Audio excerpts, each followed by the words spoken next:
Hello guys, कैसे हैं आप सब।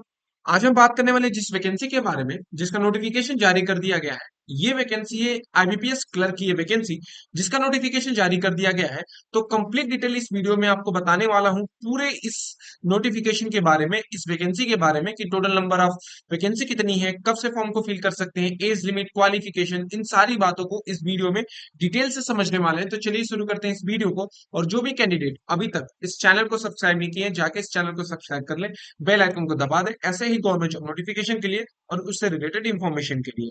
अगर मैं बात करूं इस वैकेंसी के बारे में, तो ये जो वैकेंसी है ये आईबीपीएस क्लर्क की वैकेंसी है, जो हर साल आईबीपीएस क्लर्क का ये जो एग्जाम होता है ये कंडक्ट कराया जाता है institute of banking personal selection के द्वारा, जो कि 11 पब्लिक सेक्टर बैंक इसमें क्या करते हैं, पार्टिसिपेट करते हैं। मैं नाम भी बताऊंगा आगे चल के कि कौन कौन से बैंक इसमें पार्टिसिपेट करते हैं। और जिसमें 6128 वैकेंसी आई हुई है। इसी वैकेंसी के लिए ये ऑनलाइन फॉर्म फिल होने वाला है, और जो भी स्टूडेंट इंटरेस्टेड रहेंगे इस फॉर्म को फिल करने के लिए, वो इस वैकेंसी को अप्लाई कर सकते हैं। अब मैं बता दूं कि जो इसका ऑनलाइन रजिस्ट्रेशन प्रोसेस है वो 1 जुलाई 2024 से स्टार्ट होने वाला था, वो कल स्टार्ट हो चुका है।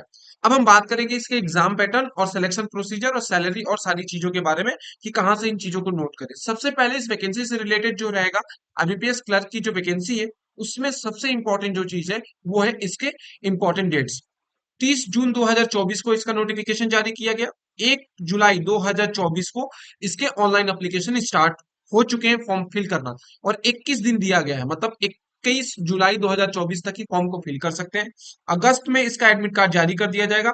और प्रीलिम्स का पेपर 24, 25 और 31 अगस्त को होगा। पहले ये देख लो, जुलाई अगस्त आपके पास मात्र कितने दिन है, 2 महीने हैं इस पेपर के प्रिपरेशन के लिए। और जो मेंस एग्जाम होगा वो 13 अक्टूबर को होगा। ठीक है, ये रहा इस वैकेंसी से रिलेटेड इंपॉर्टेंट डेट्स।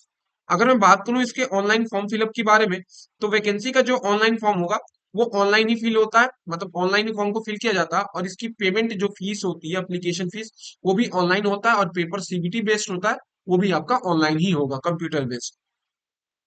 आगे बात करूं तो इसमें जो फॉर्म फिल की बात की है, इसमें नोटिफिकेशन में ये दिया गया है कि आप इंटरनेट एक्सप्लोरर 8 या मोजिला फायरफैक्स या गूगल क्रोम 3.0, ये सारी चीजों को आप यूज कर सकते हैं इसके एप्लीकेशन फॉर्म को फिल करने के लिए। उसके लिए जब भी एप्लीकेशन फॉर्म आप फिल करने जा रहे हैं, उससे पहले आपके पास एक वैलिड ईमेल आईडी होनी चाहिए, फोटोग्राफ सिग्नेचर होने चाहिए, जो भी प्रिस्क्राइब्ड साइज बोला गया है, जो भी साइज बोली गई उसी साइज में। application fees must be paid online, so the all the document required for the online transaction। तो जो भी आपके एप्लीकेशन फॉर्म फिल होने वाले हैं वो कैसे होने चाहिए, वो आपकी पेमेंट फीस भी ऑनलाइन होनी चाहिए और उसके ट्रांजेक्शन भी ऑनलाइन ही होने चाहिए। ऑफिशियल वेबसाइट का ही यूज करें फॉर्म को फिल करने के लिए। आगे बात करूं इसके एप्लीकेशन फीस के बारे में, तो जो जनरल और अदर कैंडिडेट हैं उनके लिए 850 रुपए फॉर्म की फीस रखी गई है, इंक्लूडिंग जो भी चार्जेस है।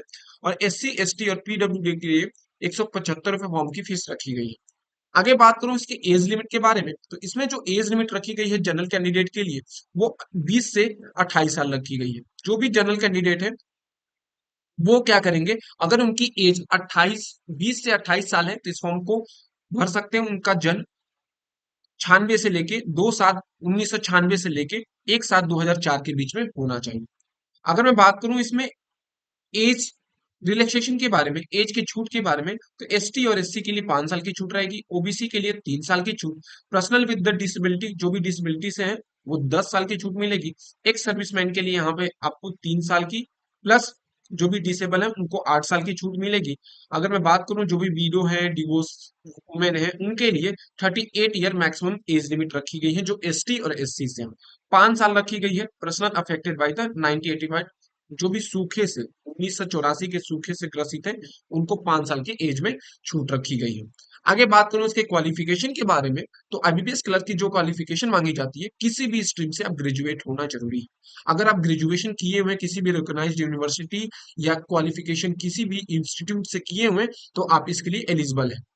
ठीक है, याद रखिए आपके पास वैलिड मार्कशीट होनी चाहिए। ठीक है, डिग्री सर्टिफिकेट होना चाहिए, जो भी जहां से भी है तो वहां से आपके पास डिग्री या जो भी सर्टिफिकेट है वो वैलिड होना चाहिए।